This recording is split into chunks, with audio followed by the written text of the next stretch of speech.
great German pastor, Dietrich Bonhoeffer, was martyred for one reason. The Nazis killed this pastor because he got involved in politics. Unlike the majority of pastors, Christian pastors in Nazi Germany who remained silent under the reign of terror of Adolf Hitler, Dietrich Bonhoeffer could not remain silent. He stood up in his society. He spoke out against the evil of the government, and as a result, he lost his life. Dietrich Bonhoeffer, before he died, made this statement. He said, "Only he who believes is obedient, and only he who is obedient truly believes." There's an inseparable link between belief and obedience. You can't separate the truth. Wherever there's belief, there is genuine obedience. And we see that truth clearly illustrated in the story we're going to look at tonight. If you have your Bibles, I want you to turn to Daniel chapter 3.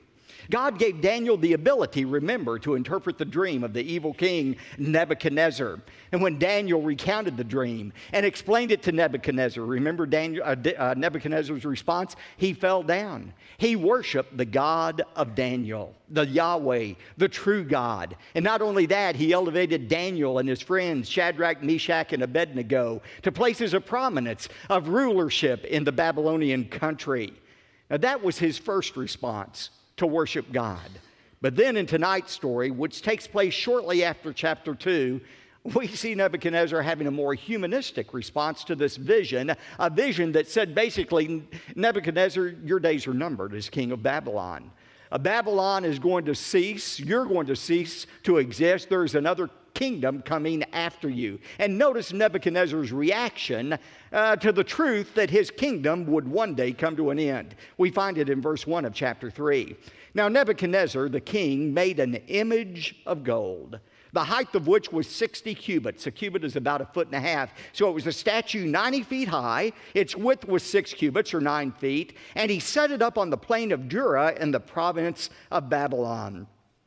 As Nebuchadnezzar thought about this dream and thought about the end of his kingdom, he said, you know what? I'm going to do whatever I can to prevent the end of my kingdom. I'm going to take matters into my own hands. I'm going to see if I cannot somehow thwart the sovereign will of God. And Nebuchadnezzar's motivation in this was not religious or spiritual. He didn't want people to worship him as God. Instead, he wanted their political loyalty. He wanted people to bow down, kind of like saluting the flag, and pledge their allegiance to Nebuchadnezzar. That way, Nebuchadnezzar thought he could make sure that there was no rebellion against him that would cause him to lose the kingdom. Now, it's said that this statue, 90 feet high, 9 feet wide, was set up on the plain of Dura. Notice that in verse 1, the plain of Dura. Archaeologists have determined that this plain of Dura was 6 miles south of ancient Babylon. We were talking about archaeological evidence for the veracity of the Bible this morning. Some years ago, French archaeologist Julius Aupert found on the plain of Dura a base, a large brick construction that was 45 square feet and 20 feet high that very well could have been the base of this great statue that was made of Nebuchadnezzar. Now, again, the reason for this statue was not spiritual, but political. Look at verse 2. Then Nebuchadnezzar, the king, sent word to assemble the officials of Babylon. That is, the satraps. They were kind of like city council members who governed over different provinces of Babylon. The prefects, the governors, the counselors. He brought them all up for the dedication of the image that Nebuchadnezzar had set up. And look at verses 4 and 6. Then the herald loudly proclaimed, "To you the command is given, O people, nations, and men of every language, that at the moment you hear the sound of the horn, the flute, the lyre, the trigon, the psaltery, the bagpipe, and all kind of music, you are to fall down and worship the golden image that Nebuchadnezzar the king has set up. But whoever does not fall down and worship shall immediately be cast into the midst of a blazing furnace." Now, verse 7.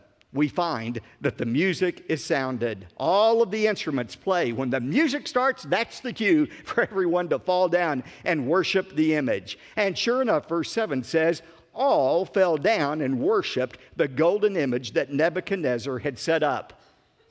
All except three. We'll find out those three in just a moment. But just imagine the scene. You have hundreds of thousands of people, perhaps, on the plain of Jura. You have this mighty image that is set up. The instructions have been given. The music plays. Everybody immediately bows down. Only three people remain standing. Can't you hear the people who are bowed down looking up saying, psst, psst, down, down, down? But they wouldn't bow down before this image that had been set up. So notice the accusation that's made against these three in verse 8. For this reason, at that time, certain Chaldeans, that is, part of the king's court, these people who lived in southern Babylon, came forward and brought charges against the Jews, these three Jews who refused to bow down. Look at verses 10 to 12, what the charges were. They reminded in verses 10 and 11 Nebuchadnezzar of what he had ordered, and then look at verse 12. Here's the charge. This is what they said to Nebuchadnezzar. There are certain Jews whom you have appointed over the administration of the province of Babylon, namely Shadrach, Meshach, and Abednego. These, O king, have disregarded you. They do not serve your gods, and they do not worship the golden image that you have set up. And so, look at verse 13. Then Nebuchadnezzar, in rage and anger, gave orders to bring Shadrach, Meshach, and Abednego. Then these three were brought before the king. Now, here's the natural question. Where in the world was Daniel during this time? Have you ever wondered that? Where was Daniel? After all, he's the one who had these guys promoted. He's the one who led them to obey God and not Nebuchadnezzar. Where was Daniel? This week, as I was preparing the message, I read all kinds of explanations about where Daniel was. Some people say, well, Daniel was now such a high-ranking official that for political reasons, he went ahead and bowed down before the image of Nebuchadnezzar. To him, it was no big deal. It was political and not spiritual. Now, that doesn't make any sense, especially given Daniel chapter 1 and how he wouldn't even eat the king's food. Another explanation is, well, maybe Daniel was ill on this particular day. Now, if I were choosing a day to call in sick to the office, this certainly would have been it. But I'm not sure that's a likely explanation. Some people say, well, maybe the king had dispatched him on a foreign trip as an emissary for the king to a foreign land. That's a possibility. We don't know. That's the bottom line, where Daniel was. But some have suggested that it was not fair for Daniel to escape this test when his three friends were being tested in such a severe manner. And that's really not logical to say this isn't fair, because the fact is, Daniel was about to be tested. He had already been tested in chapter 1, and the lion's den was waiting around the corner for him in chapter 6. But there's a very important point and principle for all of us here. All of us who are God's people are going to be tested, but we're not all tested in the same way. God's tests for us are not the same test. In 1 Peter 1:6, Peter said, "In this you greatly rejoice, even though for a little while, if necessary, you have been distressed by various trials." That word various, poikolis, it's a word we get polka dot from. We are distressed by various tests. You're not going to escape testing in your life. If you're not in the middle of a test right now, either you've already come through one, you're in the middle of the one, or you're getting ready to enter a test. But God's plan for all of His children is to be tested, not to destroy our faith, but to strengthen our faith.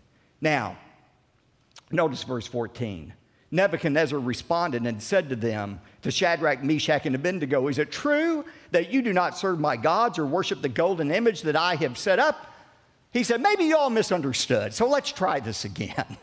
I know you're new to our country. Maybe you didn't understand exactly what was being said in Aramaic, so let's try this again. Now, here's the command. When you hear the music play, you just fall down and everything will be okay.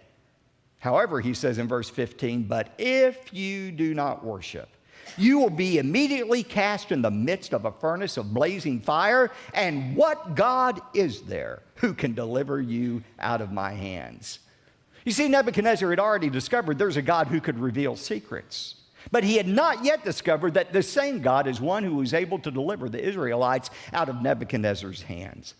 Now, think about these Hebrew youth. And remember, teenagers, they were about your age. They were probably about 17 or 18 at this time that they were going through this test. Think about how they could have rationalized not obeying God's commands. They could have come up with all kinds of excuses not to bow down before the golden image. But they knew what God had said. In Exodus 20, God was very clear. Thou shalt have no other gods before me. Thou shalt not make unto thee any graven image. Thou shalt not bow down to them, nor serve them. Now, they could have come up with all kinds of rationalizations about why to bow down. They could have said to themselves, well, you know what? I'm going to bow on my knees, but I'm not going to bow in my heart. In my heart, I'll still worship the only true God. Or they could have said, well, you know what? It doesn't make any sense for us to die in the fiery furnace. Why, if we die, we'll not be able to witness to Nebuchadnezzar and the Babylonians any longer. And surely God wouldn't want that to happen. They could have come up with all kinds of excuses for reasons not to obey God's command and bow down before the golden image. But notice what they said instead. Verses 16 to 18. These are some of my favorite verses in all of the Bible. Look at what they said to Nebuchadnezzar. They said in verse 16, "O Nebuchadnezzar, we don't even need to give you an answer concerning this matter. If it be so, our God whom we serve is able to deliver us from the furnace of blazing fire, and he will deliver us out of your hand, O king." But underline this, verse 18, "But even if he does not, let it be known to you, O king, that we are not going to serve your gods or worship the golden image that you have set up." Now that's what you call faith. They said, "King, we believe our God is able to deliver us, and if he wants to, he'll deliver us out of your hands. But even if he chooses not to deliver us, we are still going to obey him." Ladies and gentlemen, that is faith. Obedience to God in spite of the circumstances. It's not always God's will to deliver us out of trials. It wasn't God's will to deliver Jesus out of suffering, or Peter, or Paul, or most of the apostles. God's will for them was death, but they still obeyed God. This is the perfect demonstration of what true faith is, obeying God regardless of what he does. Now look at verse 19, the execution of the sentence. "Then Nebuchadnezzar was filled with wrath, and his facial expression was altered toward Shadrach, Meshach, and Abednego." His face was just contorted. He was so angry. And he answered by giving orders to heat the furnace 7 times more than it was usually heated. The Aramaic here means Nebuchadnezzar was as angry as he could have been under the circumstances. And his anger, like anger always does, caused him to do something very irrational. You know, when you're angry, you are literally out of your mind. And that's what Nebuchadnezzar was, because he does a very irrational thing. He says, "I want that furnace heated up 7 times the normal heat." Now think about it. If he was really angry, as he was with these 3 men, he wouldn't want the temperature raised. He'd let it stay at the normal temperature so that they would suffer as long as possible in that furnace instead of being consumed immediately by it being 7 times hotter than it usually was. But Nebuchadnezzar wasn't rational. One commentator said Nebuchadnezzar's furnace was hot, but he himself got hotter. And when a man gets full of fury, he gets full of folly. Great words. Look at verse 21. "Then these 3 men were tied up in their trousers, their coats, their caps, and their other clothes, and they were cast in the midst of the furnace of blazing fire. For this reason, because of the king's command was urgent and the furnace had been made extremely hot, the flame of the fire slew those men who carried up Shadrach, Meshach, and Abednego. But these 3 men, Shadrach, Meshach, and Abednego, fell into the midst of the furnace of blazing fire, still tied up." Now look at God's miraculous delivery in verse 24. "Then Nebuchadnezzar the king was astounded, and he stood up." Now apparently they had placed a chair for Nebuchadnezzar to sit in once the furnace door had been shut, and he was able to look in to see these 3 men. And when he looked into that blazing fire, he was so astounded by what he saw, he immediately stood up. And he said to his high officials, "Was it not 3 men we bound into the midst of the fire?" They replied to him, "Certainly, O king." Verse 25, he said, "Look, I see men loosed, 4 of them, walking about in the midst of the fire without harm, and the appearance of the 4th is like a son of the gods. Three things amazed Nebuchadnezzar. First of all, these men who had been tied up were suddenly now free. Secondly, they were walking around without being consumed by the fire. But most importantly, there were no longer three men in there. There was a fourth man in there. And that fourth person they saw looked like a son of God. Who was that fourth person in there? I believe it was the angel of the Lord. Anytime in the Old Testament you read about the angel of the Lord, that is a reference to the Lord Jesus Christ. The incarnate, pre-incarnate appearance of Jesus Christ. That fourth person looked like a god to them. Verse 26, then Nebuchadnezzar came near to the door of the furnace, and he responded and said, Shadrach, Meshach, Abednego, come out, you servants of the Most High God, and come here. And then Shadrach, Meshach, and Abednego came out in the midst of the fire. He wanted them out of the furnace. He called them servants of the Most High God. And look at verse 27. All of the officials gathered around and saw in regard to these men that the fire had no effect on their bodies.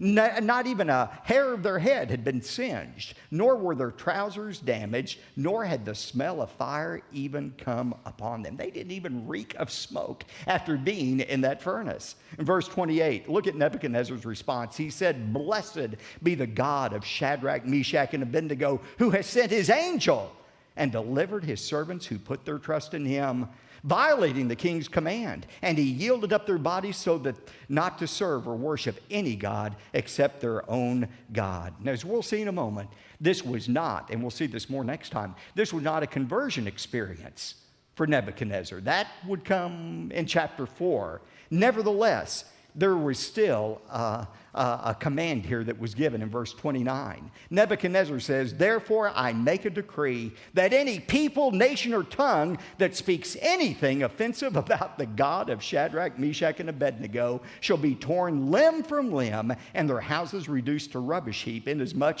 as there is no other God who is able to deliver in this way.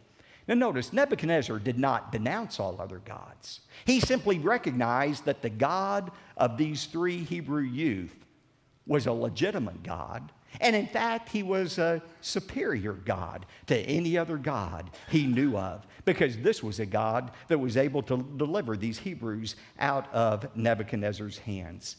Now, as impressive as a comment that is, God is not impressed by it.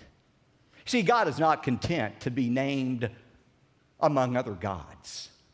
God is not impressed when we say, oh, I believe in the God of heaven, the God of the Bible, but I believe in other gods as well. I'm saying this often right now as I go around our country.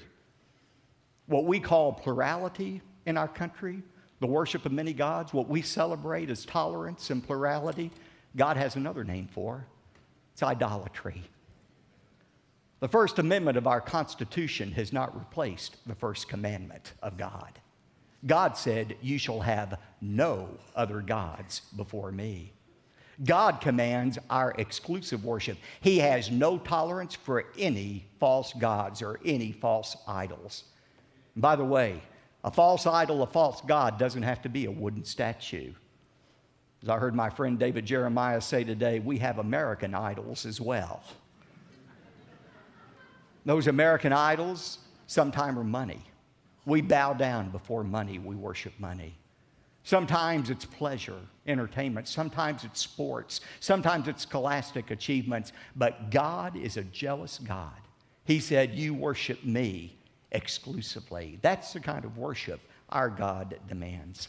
Now, why is this story important? It's important for three significant reasons. First of all, this story sets the stage for Nebuchadnezzar's conversion in the most dramatic way we're going to see next time. But secondly, this story foreshadows God's protection of Israel. Just as God protected Shadrach, Meshach, and Abednego from the fiery furnace, so God would supernaturally protect Israel during these 70 years of captivity in Babylon. And God will continue to protect his people until the end of time. I was in New York this past week. I was there Wednesday for the most holy day of the Jewish calendar, Yom Kippur. And I was with some Jews. It was interesting to see how they worshiped on Yom Kippur. But at that very same day of Yom Kippur, the holiest day on the Jewish calendar, on that very day, there in New York was Iranian President Ahmadinejad. And there he was in the UN breathing threats against Israel. Monday of that week in New York, he said, Israel will be eliminated from the face of the earth. Now I'm going to make to you a prophecy that I promise will come true. This is an absolute 100% prophecy that will come true. President Ahmadinejad will be eliminated before Israel is eliminated. You can rest assured, because Israel is God's nation, and Israel has the promise of God's protection. God protected them for 70 years during that Babylonian captivity, and He will protect them until the end of time. But the third truth that you see in the passage is this. This passage reminds us of the importance of unconditional faith and obedience. Remember, true faith is not believing God is going to do what we want Him to do. True faith is the resolve to obey God in spite of the circumstances. It's the faith that Job expressed when he said, though He slay me, yet will I trust in Him. Only he who is obedient believes, and only he who believes is truly obedient.